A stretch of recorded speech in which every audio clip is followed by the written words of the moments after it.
Welcome to the Hot Read here on the 440 Sports Network. I am Braden Gall, temporarily still filling in for the show. Going to be hanging out here. And if you're watching on YouTube, you've already seen the host of the show, one of the new hosts of the show. So make sure you're subscribed. And for this particular product on Hot Read, you're going to want to be watching YouTube, and you're going to be want to be watching the show because we are going to be playing a lot of film. So without further ado, let me introduce one of the new hosts of the Hot Read podcast for this season. Excited to have him, James Foster. James, good to see you, sir. How are you? Back to finish what I started. I'm pumped. That's right. One half of the OG Hot Read podcast is back, of course. We are brought to you by ML Rose, 7 great locations all across the Middle Tennessee area. We're going to have some really interesting competitions and challenges for all you Titans fans and college football fans coming up this fall. You're going to want to pay attention.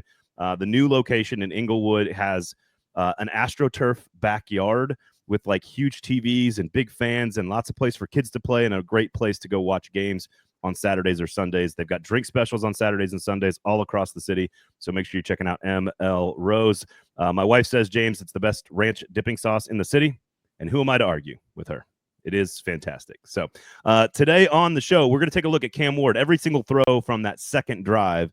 And we're going to kind of grade out what we saw, James. A big part of the show with you coming back on is going to be dedicated to watching film and studying what we saw from the Titans the week before and looking ahead. So we're going to really dive in, obviously, to Cam Ward. I don't know if you know this, but the Titans drafted a quarterback #1 overall in May. It's kind of I've heard. Or in April. So we're going to talk about that coming out of the Tampa Bay game. And we're going to look at the two linebackers that appear to be maybe battling more than I think people thought. James Williams had largely been taking all first-team reps for most of the entire camp. Then he played a bunch of football against Tampa Bay, and Cedric Gray got some ones against Atlanta. I don't know if there's direct correlation there or not, but we'll take a look at both of them. I think they have interesting strengths and weaknesses. I think if they were one human, James, they would be a pretty good linebacker. Mm-hmm. Yeah. So one does one thing better, one does you the get other Cedric thing. Gray to like be on James Williams' back and control him like Ratatouille. That's exactly right. That's what we need. Yeah.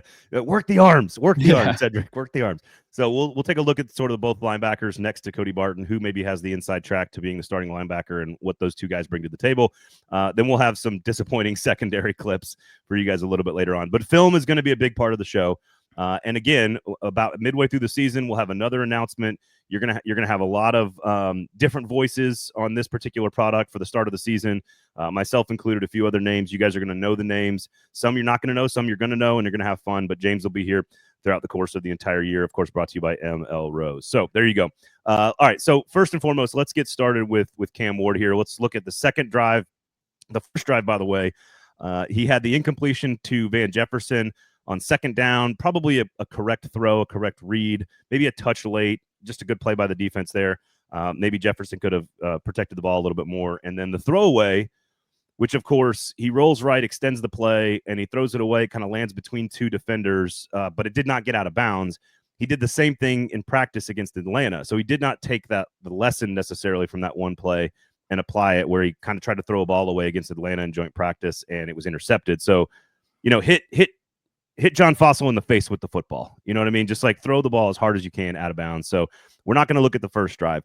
Let's go to the second drive here, and we'll let you get started here because we're going to kind of look through each throw, grade it out, and I want to see what you see, James, when it comes to Cam Ward's second drive against Tampa in preseason game #1. So first completion, I think probably his least impressive completion of the day. First down to Calvin Ridley here in between zone coverage. Oops, skip forward there. I'll play it again. I think this throw is definitely late. Good to see him like getting a rhythm after the first drive. If we see here, he's got Calvin Ridley coming across the field on this deep over, and then Manor is going to run kind of off his hip and take this backside safety away, and then hopefully open up this void in the middle of the field. I think what causes them to kind of hesitate here is if we look at 8 and 43, the hook defender's kind of at the bottom of the screen. It looks like, 43, there's a chance he's going to zone off into this passing lane. And so he's waiting to verify that he's pinning down on a Okonkwo coming on the drag route, and then, fires it in there. I saw someone on Twitter say this is an example of arm arrogance from Cam Ward. I would say it's kind of the opposite. Like, I think he's confident in his arm, but like ideally the ball would be out here ideally your receiver is never sitting in a standstill for 3 seconds before he gets the ball. Go back to the first angle if you could. And I'm curious, like when Ridley's foot like hits the logo here, let's say like right there, like almost right there. Isn't that where you want is that too soon to let the ball come out right there? No, that's like if you wanted to maximize yak, Ridley's crossing the logo and like he's got the ball while he, look at the space. Look at all the space there. Yeah. So I think if we're grading this out, and the Titans do this, so this is what we're going to kind of do, at least for the time being, which is the Titans like to go sort of A throw, B throw, C throw. I'm going to add F throw because Cam had one of those in this drive. But that's not necessarily tied to results, right? Like this is an A result, probably a B throw. And so maybe a B minus. I don't know where you'd go with this throw, but it was definitely late, and it was great to see on the first drive, and it's great to see, or the second drive, and it's great to see a big completion for his first completion as a Titan. But the throw, I think he just hesitates a beat or two too long and probably could have gotten it out sooner. Yeah. Yeah. I mean, it's not really, I'm not going to sit here and like draw any major conclusions that he was late on his first preseason completion. But yeah, if that's, if that kind of thing is like routine by the end of the year, then it might be a different conversation. Yeah. So second completion here. Let's see. Is this the flat one? Yeah. So I really liked this throw. And the next one, I think we said the next one you said was your favorite when we were talking about. I think this one actually might be my favorite. Okay. All right. So in college, I was really impressed with his accuracy and ball placement to the intermediate sideline, but his touch to that area of the field, really every area of the field, I thought was kind of inconsistent. This is a great job here of layering this over the flat defender. He doesn't have a big window to hit. Yeah, here, that's not a lot of margin of error here. Now let me ask you this: is that the right decision then? If that throw is so hard with such a small margin for error, is there any like look at you got the curl route right there? I mean, is it what's the right read here?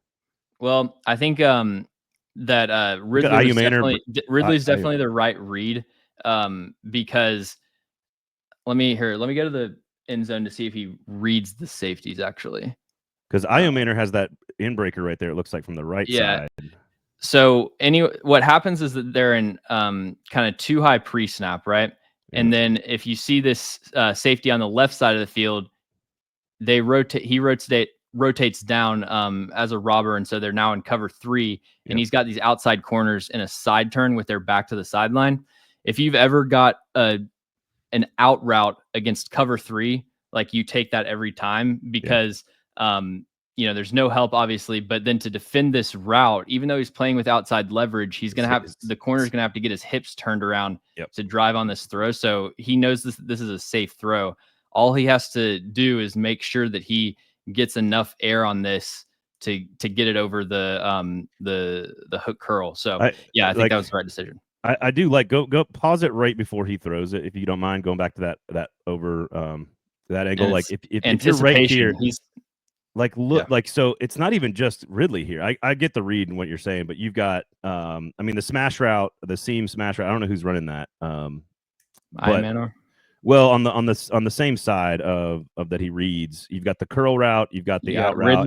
Ridley, Okonkwo, and Manor inside. Oh, okay. So Manor's running the smash route then, and then it looks like Jefferson's on the sort of the hook on the bottom. He has a lot of options on that. Like that was a well designed play for a defense that was disguised pre-snap.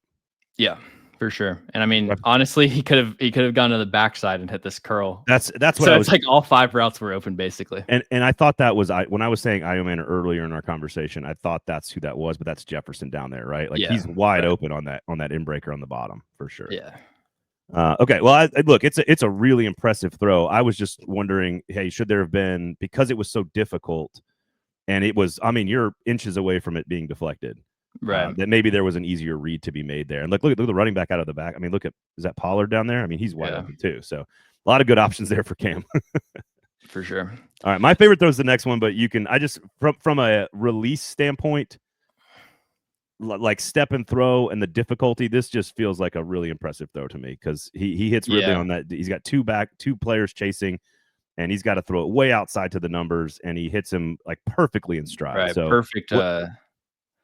Perfect in stride placement here. So they're going to get Ridley in this motion, and he's going to flip from being the 1 to being the 2 here on the right side. Forces the Bucs to pass off the assignments there. Gets this corner in kind of a compromising situation, and then really just outruns them across the field. The main thing from Cam Ward's standpoint, like mentally, that he has to do here is he's got to double check this corner at the top of your screen on the back side. The Bucs are in man coverage, but NFL coverages are rarely just like cover 3 or like man. It's they've got a bunch of match rules built into it. And so what you'll see a lot of times when you get routes that go across the field like this, a lot of times you'll see this corner at the top of your screen actually has match responsibilities, and he's going to pick up Ridley here. And so like this is a very common interception that you'll see thrown. Because he just drifts off the route back to Ridley, you're saying? Right. Like a lot of times this corner at the top of the screen Yep. will stop right here at like the 0 by the 30, and that'll be an interception. So Ward does a great job of checking, make sure that's a safe throw. And then, like you said, perfect placement to hit him in stride. And all it takes is that if you it looks like he does look at the crossing route first, right there, and he kind of it like forces the corner to kind of stick with his man there. No, it's look. I just think I'm not saying it's it's not. I wouldn't call it like a big time throw. Right. I would call it like a dot. That's probably what I would say. Yeah. I really like that one. And then we can talk about the worst throw of the day. This is the worst decision and the worst throw. My first question to you, is there a chance that Chig and Io Manor are not supposed to be this close together? Chig runs about a 10 or 12 yard outbreaker. Io Manor kind of runs a skinny fade to the sideline. They're really close together. Is there a chance that that's a problem? Because well, so it's hard to say for sure, but my guess would be that this route from Okonkwo needs to be and actually short. Does it need to be shallower? I think I've been calling number 4 Io Manor. Is that Bryce Oliver? That's Lockett. 4's Lockett. Lockett? Yeah. Okay, I might have been screwing up the names. So, anyways, I think Okonkwo runs this route like maybe a couple yards too deep. Yeah. Because when you've got this, basically it looks like the Bucs are in some sort of cover 2 variation, which they are, and he's got to determine if this flat defender is going to stay in the flat or if he's sinking to take away this hole shot. You know, if there's a coverage called palms, which is basically like the outside corner is reading the number 2 receiver. And if this receiver breaks outside to the flat, it's his responsibility. But if not, then he's going to get depth with number 1.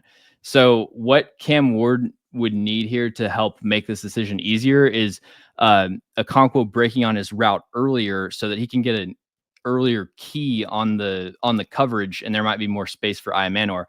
But if we watch what the outside corner does here, he's going to jam, reroute, and then immediately open his hips and turn. Like Cam Ward, before he releases the ball, he should see it. He should know that like this right guy's there. not just hanging out in the flat. Yeah. And because I mean, Chig had almost no impact on that route. Oh no, yeah.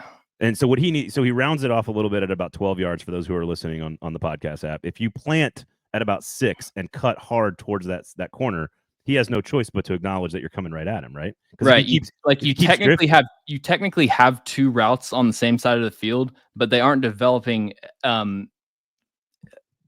They aren't like synchronized in a way that actually puts the defender in conflict. So it's kind of just 2 routes for the hell of it.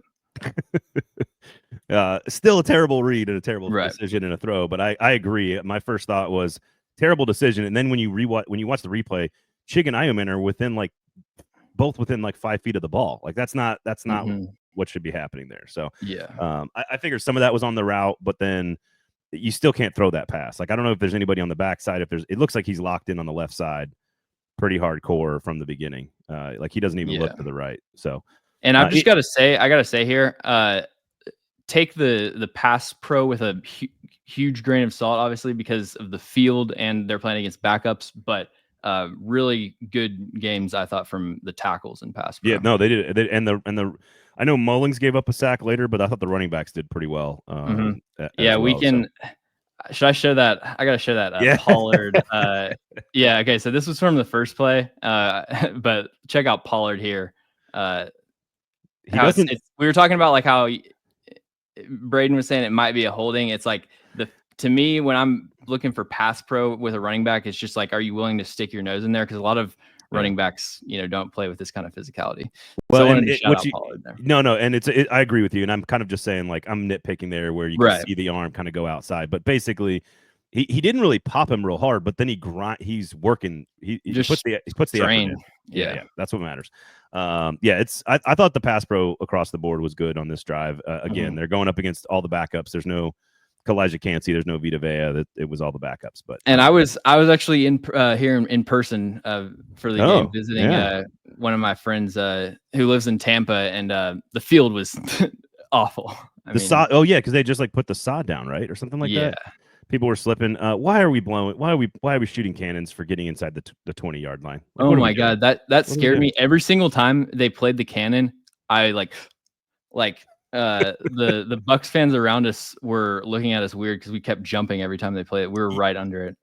You would not have seen this, but I think Corey Curtis on News 2 was doing a sideline interview with JC Latham in like the third quarter, and the Bucs like, they're on the 19-yard line, so like nobody thinks anything, and the cannon goes off, and JC Latham like shakes during the interview, and Corey Curtis is like, "Oh my gosh, what's going on?" Yeah, he's like, "Why are we firing cannons?"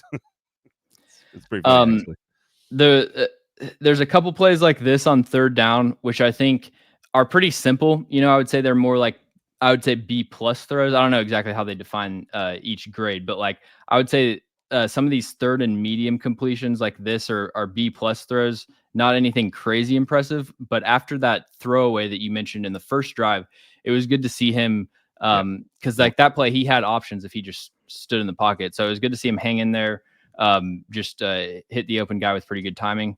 It felt like it was a beat quicker than the one on the first drive. And that one half a beat is what got the first down. I mean, that's the difference in a first down and an incompletion. So I thought that play was great. It's a much different throw than the first completion, because like the first one, he's waiting for an over route to develop from the other side of the field. This is kind of just simple, like hitch route right to the sticks. So I was saying the incompletion to Jefferson on the first. Okay, I get. See what I'm saying? So because it was a similar route, player in the slot doing a quick 6 to 8 yard turnaround. I think it was second and 6 on that particular play on the first drive, and so they were trying to run Jefferson right to the sticks. He throws it to Jefferson. It's maybe a half a second, like a split second late, and so the defender has a chance to close on it. This one felt like it was a half a second fast, and it was the right read. And then I love both these throws because they're third down throws. And what Brian Callahan teaches is be satisfied with the mundane. And on third and 7 and on 3rd and 5 or whatever they are. Yeah, I think this one was 3rd and I think it was 7 or 8. Yeah, 3rd and 8 or something. I've got it written down. Hang on. It was 3rd and 9 and then 3rd and 6 are the two throws here. Yeah. So yeah, third down here, they're gonna get mesh concept with these two receivers here at the bottom of your screen, and then you got Calvin Ridley sitting right over the top in case it's zone. But the pick ends up, I think this is just a bad corner, honestly. Pick ends up getting him out leveraged, and pretty standard stuff right there. Yeah, pretty standard stuff. And honestly, that's why you bring in Tyler Lockett. Like he's gonna run a perfect route. He's got some quickness, and he'll make the catch and get down quickly and get a first down. So, all right. Well, that's all of Cam Ward on the second drive there. And so ultimately, what do you want to see if we're actually, this is recording before the second game against Atlanta, but you got a third game. I don't know how much he's going to play, but what from the first two drives with Cam, what are the things? I thought the feet are a little loose. That's sort of what he did in college. That's sort of always been his MO. He kind of goes back foot. He kind of has the footwork needs to be a little tightened up. But is there anything in particular you saw there that you think, hey, that's the thing I want to see him develop and work on for the next time you see him? So I would say I want to see as little of those like plays like the first throwaway. I don't want to see that kind of stuff. I want to see good timing and like not bailing from clean pockets on third down. Pick apart zone coverage with good efficiency would be, I guess, the first thing.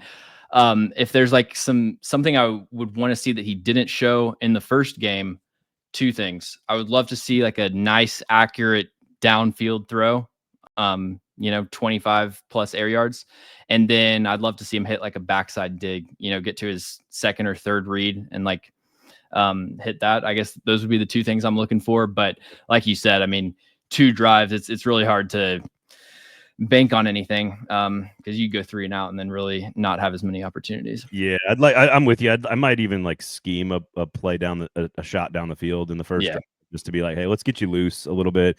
Interception's not as it's not as important still, but like make the right read, see if we can put a ball in the bucket down the field a little bit. All right, so we're gonna talk. Here's what we're gonna do. We're gonna play some Cedric Gray stuff here in just a minute, and then we're gonna debate sort of which linebacker maybe you think is better suited to be running next to Cody Barton.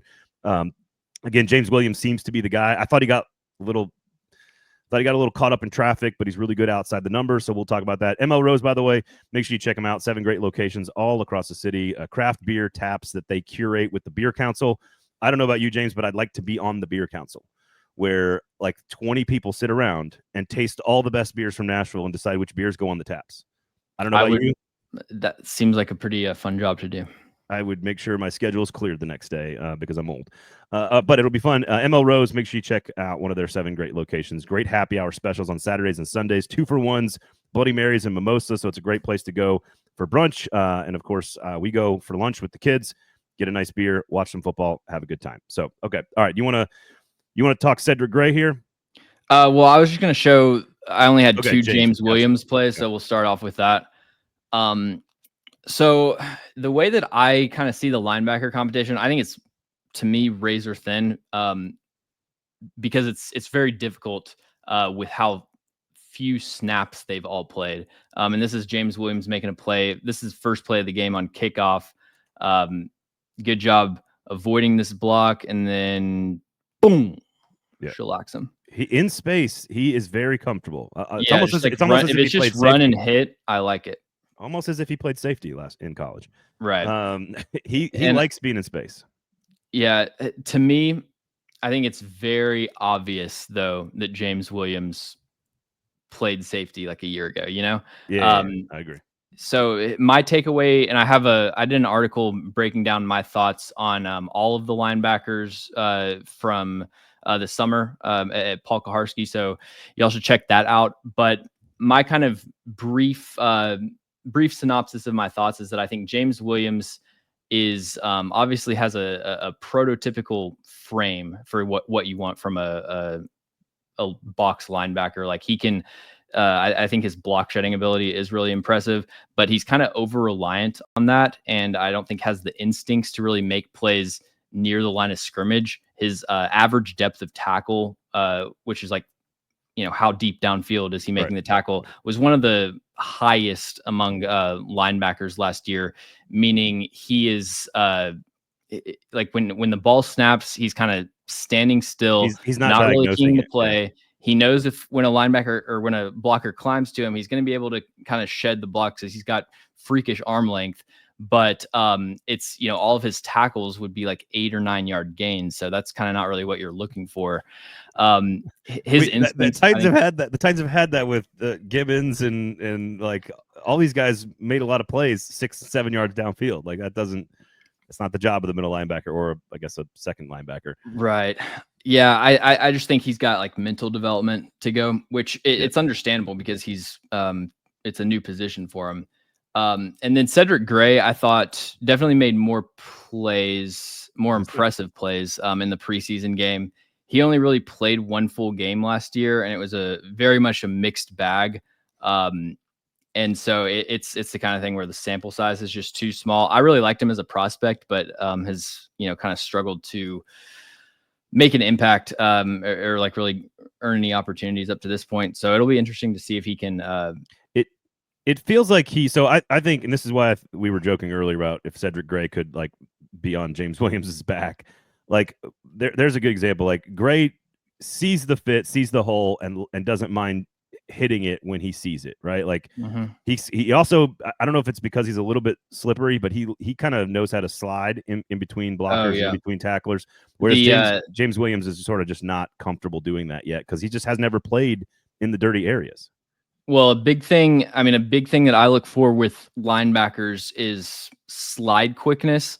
And like you see this motion that Cedric Gray is doing right now, you want to have your pads square with the line of scrimmage as you're flowing laterally, because that way you're in position to play the blocks and you're also being able to read the play. And so to be able to slide with your pads square to the line of scrimmage like this and still not get out leverage, like that's really important.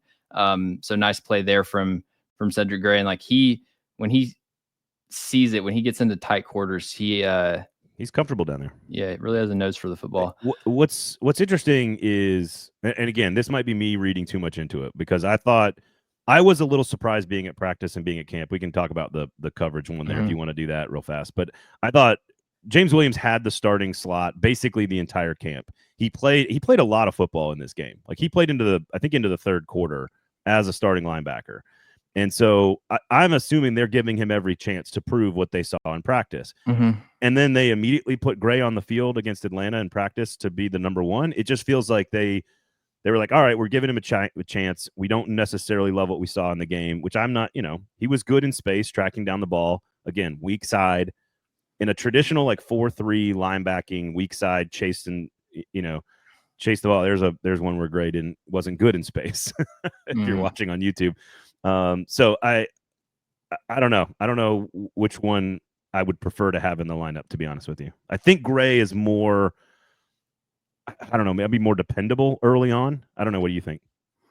I think that I kind of would maybe disagree. I think Gray is maybe the most volatile, where he doesn't have the measurables of James Williams, but I kind of see more upside in Cedric Gray.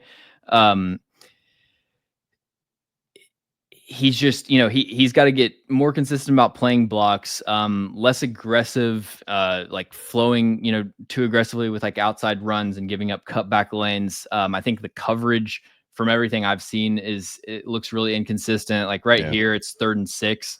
You got to know where the sticks are here. Yeah. I mean, he doesn't even really read these routes. He's got to connect. He's got to connect to this receiver. I don't know. Are you suggesting that reading the routes is an important part of pass coverage? Yeah. I don't know if he's. Maybe they haven't.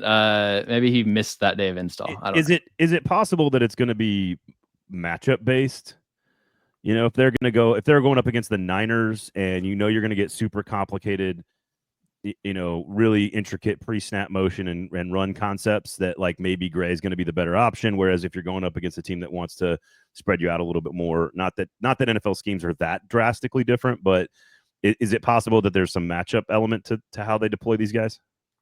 Potentially. It's not what you want. I know, but yeah, I mean, I think that it would, if there was more of a defined split in their ability between like coverage and run defense, then maybe where it was like one guy's clearly a sub package linebacker and the other guy's clearly an early down guy, then you could see a big split there. I don't know if they would really do it according to matchup. The way that I would probably do it is just try to give each of them a somewhat of an opportunity within the first 2 to 3 weeks to play meaningful snaps. And if I thought it was really close, still heading into the regular season, see who rises to the occasion, who's a gamer, etc. Yeah, et but like, so if I was determining the Titans lineup, what I would do is have James Williams right now as the starter opposite of Barton, but I would mix Cedric Gray into the lineup. And if he started to show that he was,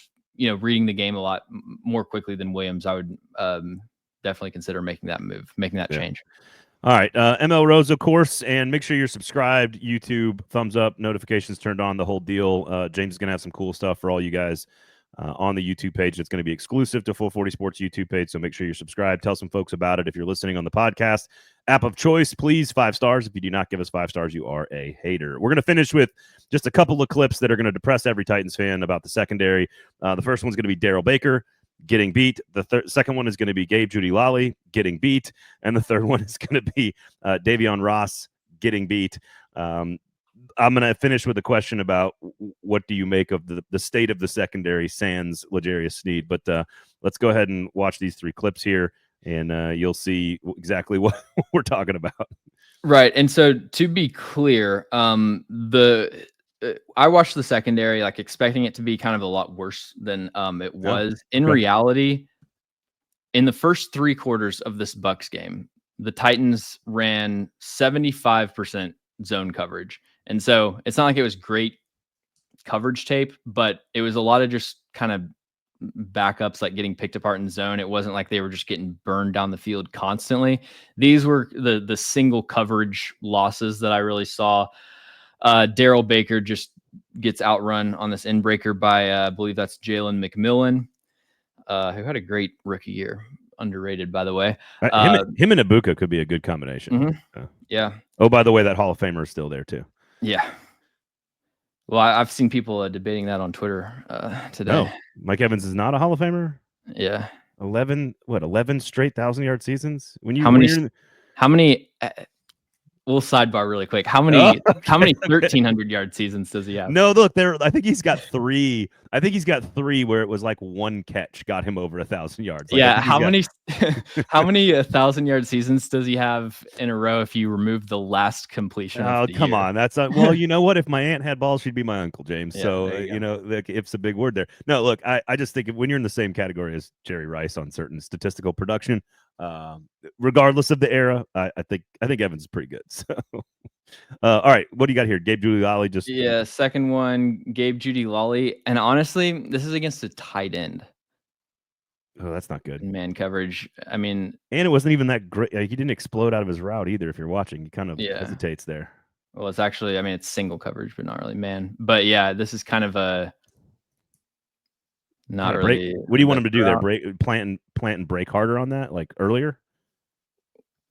Well, yeah, he's got to be like probably a second earlier to see the tight end start to throttle down. Yeah, and like really close that leverage. Kyle Trask got like a software update since the last time I've seen him play. I did not 2.0. know. Yeah, I didn't know this was like. Look at this. Trask is I think Trask is undervalued. He's been very well coached almost his entire career, college and pro. So, and very productive in the college game in an NFL style offense. It makes sense that I believe he got a second contract, right? And if not, I'm sure he'll probably stick around for a while as a backup because I think he's on his rookie he's doing deal, this kind of stuff in practice, then coaches are gonna like that. And then we got Davion Ross here, who had a forced fumble, so like in general, pretty good game, but gets his hands swatted down here at the break point, allows some separation on third down. So yeah, that's probably Baker will be playing, but don't think you want any of those other guys on the field. No, I'm looking at Kyle Trask's contract situation because I feel like he played in the SEC championship game with Dan Mullen, but that was a long time ago because Billy Napier's in his 4th season, I think. I feel Florida, like second round pick in 21. He was a second round pick in 21. They invested in him. So there you go. Okay. All right. So maybe it's his last year. I guess 22, 3, 4. Yeah, this would be his last year of his rookie deal. So we'll see what happens. I'm with you though. There's a lot of teams that could use a flyer on a former second round pick if you want to pay him. So all right. What broad strokes takeaways from the first week and a half for Titans? Anything stand out to you that we're not talking about that I need to make sure I'm mentioning here besides ML Rose being elite? Well, ML Rose is elite. That's basically where the only place that me and my friends go when we go out to eat. So endorse that for sure. Yeah. I would say, outside of the stuff I said I wanted to see from Cam, they're going to face another brutal pass rush. So like I expect the pass protection to be essentially flawless when the starters are in there. It's really like if on the first couple drives, like if they lose it all, then I would say that's bad. I don't know about concerning, but Denver in week 1 would be concerning then. Yeah. And then I would say like inversely, I don't know. This isn't really a preseason specific takeaway, but I'm so pessimistic about the Titans pass rush this year. I think you're going to see just a lot of dropbacks where you're screaming at your TV. Like Yeah.